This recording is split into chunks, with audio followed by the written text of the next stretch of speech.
अस्सलाम वालेकुम दोस्तों। जैसा कि सबको पता है कि हमारी एक्सेल की सीरीज़ चल रही है, तो इसमें आज की जो हमारी वीडियो है वो है बैक स्टेज व्यू के ऊपर। मैंने पिछली वीडियोस में एक टर्म शेयर की थी जो कि मेन्यू थी।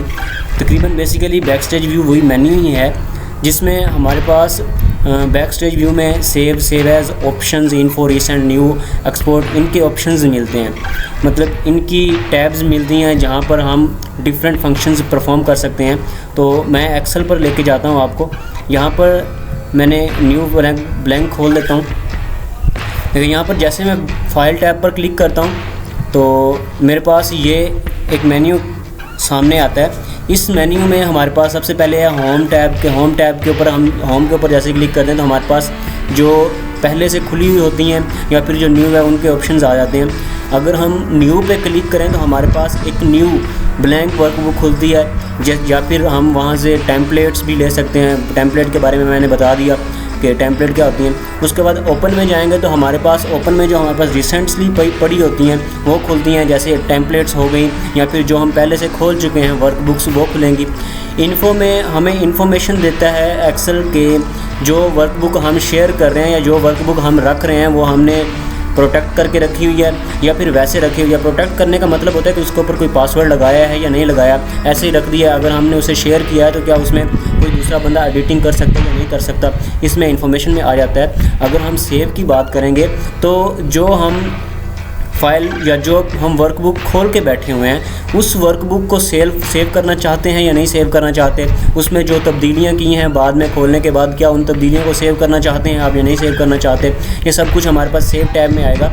उसके बाद है हमारे पास सेव एज़ में हमारे पास एक मेन्यू खुलता है। उस मेन्यू में हम इस फाइल को रखते कहाँ पे हैं, मतलब उसकी लोकेशन को सिलेक्ट करते हैं। उसके बाद हम उसके फॉर्मेट को भी सिलेक्ट करते हैं कि हम किस फॉर्मेट में उसे सेव करना चाहते हैं। मतलब PDF में सेव करना चाहते हैं, उसको एक्सेल के फॉर्मेट में सेव करना चाहते हैं, उसको वर्ड डॉक्यूमेंट के फॉर्मेट में सेव करना चाहते हैं। जिस फॉर्मेट में आप सेव करना चाहते हैं, HTML में जिस भी फॉर्मेट में सेव करना चाहते हैं, हमें ये सेव एज़ की टैब बताती है। उसके बाद आ जाए हमारे पास प्रिंट।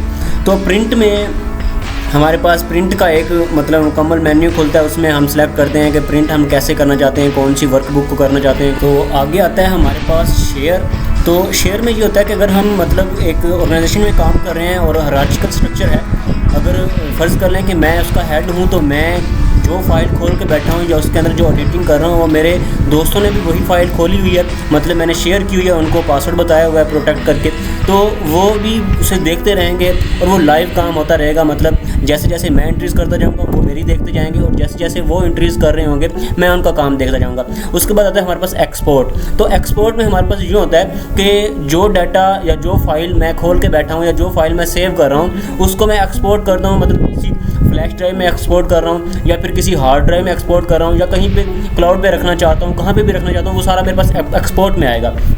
उसके बाद मेरे पास आता है पब्लिश में ये होता है कि जो डाटा मैंने मतलब बनाया है या जो फाइल या जो टेम्पलेट मैंने बनाई है उस टेम्पलेट को या उस वर्कशीट को या उस वर्कबुक को मैं पब्लिश करता हूँ। पब्लिश हमारे पास एक IP अकाउंट होता है, उसके ऊपर पब्लिश होती है। तो ये इस तरह से होता है कि आपने जब कोई चीज़ पब्लिश कर दी तो फिर ये होता है कि अगर कोई दूसरा आपकी जैसी फाइल को सर्च करता है नेट के ऊपर या यहीं पे उसे टेम्पलेट्स चाहिए होती हैं और वो टेम्पलेट को सर्च करता है तो आपकी भी वहाँ पे उसे शो हो जाएगी जो आपने फ़ाइल बनाई होगी, तो वो उसे डाउनलोड करके आसानी से इस्तेमाल कर सकेगा।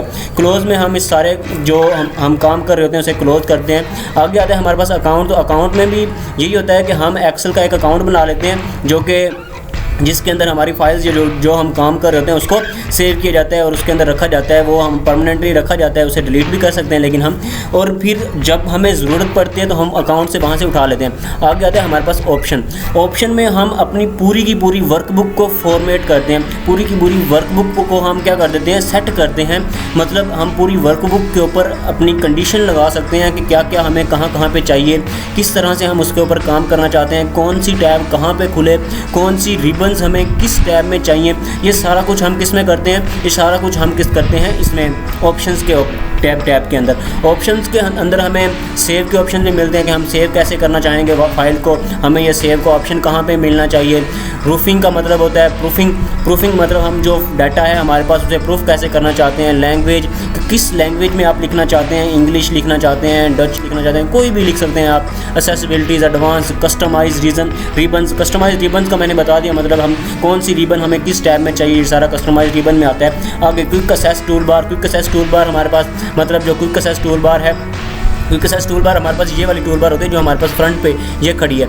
इस टूल बार को क्विक असेस टूल बार कहते हैं। तो इसके अंदर हमें मतलब कौन कौन सी टैब्स हमें चाहिए, कौन कौन सा डाटा क्विक असेस में चाहिए, या कौन सी टैब या कौन सी रिबन हमें क्विक असेस में चाहिए। मेरे पास यहाँ पे ये सेव, अंडू, रीडू और टच माउस मोड, ये चारों टैब्स यहाँ पे खड़ी हुई हैं। मैं इनको यहाँ से डिलीट भी कर सकता हूँ, ख़त्म भी कर सकता हूँ यहाँ से। तो इसका मतलब ये होता है कि हमें यहाँ से पूरी की पूरी फाइल को या पूरी की पूरी वर्कबुक को कस्टमाइज़ कर सकते हैं। हम यहाँ पे सारी कंडीशंस लगा सकते हैं और ये बहुत ही आसान काम है। तो ये मैं अब रिमूव करता हूँ। देखें अब ये रिमूव होगी, वहाँ से मैं ओके करूँगा तो वहाँ से उड़ जाएगी ये देखें ख़त्म होगी वो। तो आज की हमारी वीडियो ख़त्म होती है। नेक्स्ट वीडियो में इंशाल्लाह मैं आपको बताऊँगा इसके प्रिंट के बारे में, और इंतज़ार कीजिएगा और सपोर्ट भी कीजिएगा। Thank you.